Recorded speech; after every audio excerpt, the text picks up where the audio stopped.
I see your faces. Well, some of your faces because some of you have switched off your videos, and you'll probably be thinking, "What is this? What is he saying?" This was how I felt when I first spoke to a North Indian guy after I had joined college. I said, "Dude, I even understood some Hindi when I saw a Bollywood movie last week, but I can't understand your English." It took me some days to understand his accent. When I meet people from other cultures, it usually takes me some time to get comfortable around them, probably because of the cultural differences that exist. For example, there was a guy in my class who was from the US.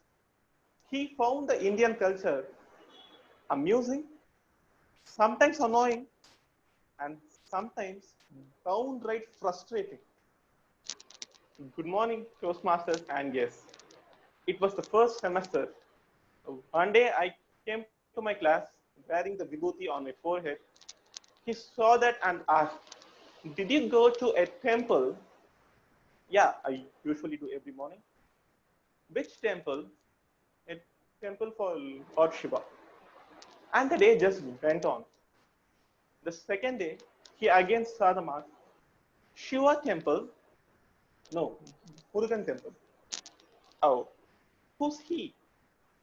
"A son of Lord Shiva." Okay. And he didn't ask me any other questions after that. The third day, same thing happened. "Shiva temple or Murugan temple?" "Neither." Today it was the Vinayaga temple. "Who's that?" "Another son of Lord Shiva."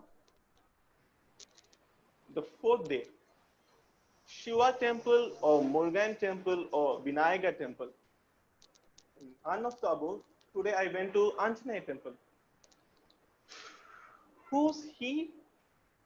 "He's an ardent devotee of Lord Ram." "Who's that?"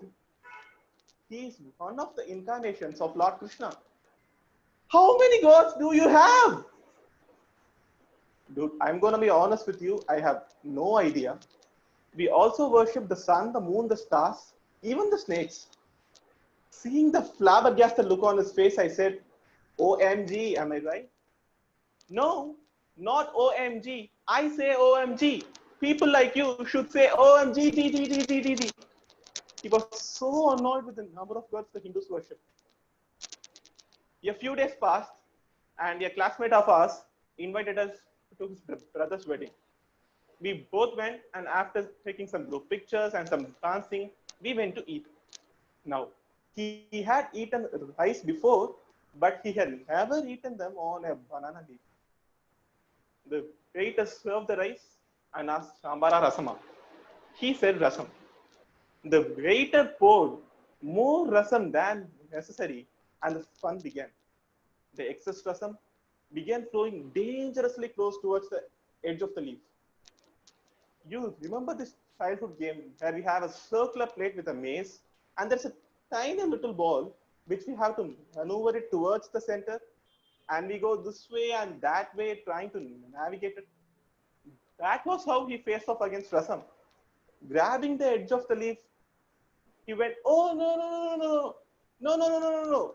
Why does this keep flowing everywhere?" After several minutes of intense struggle, Rasam won. It fell on his pants and left a huge stain. "I hate this. Rasam sucks." He was so frustrated that he swore that he would never have Rasam again. A couple of months into my first semester, there was an event at our department, and we both were put in charge of our class. We discussed on a plan on how to organize the event, and then we went to our HOD to explain it to him.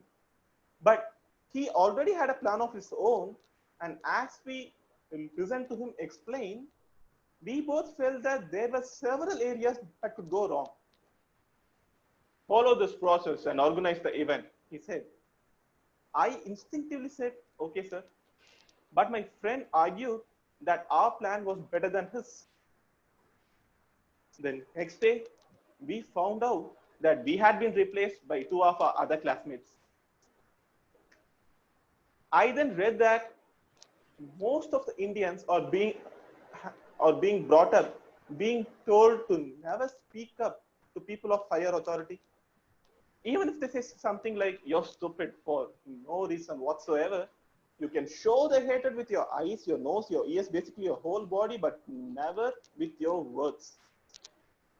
He was amused by the style of communication the Indians instinctively followed. Apart from the cultural differences, there are also some stereotypes that exist between the two cultures. For example, the first semester exams ended and the results came.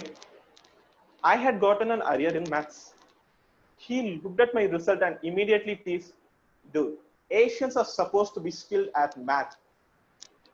I looked at his result and he had gotten arrears in 3 subjects. I then immediately retorted, well, seems like you upheld your culture, you brainless idiot. Intellect is a stereotype which exists between the two cultures.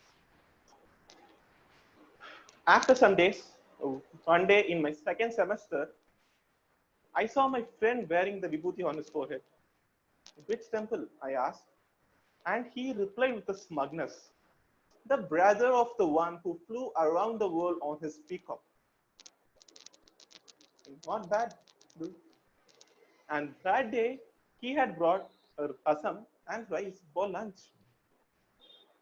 What happened to rasam sucks? Well, it's not so bad. He had realized that when we get exposed to a new culture, at first we might get annoyed or even frustrated with it, but give it some time and we might find that there are some aspects of the other culture that we would like to embrace, just like he embraced Rasam. Thank you, and over to you, Timo.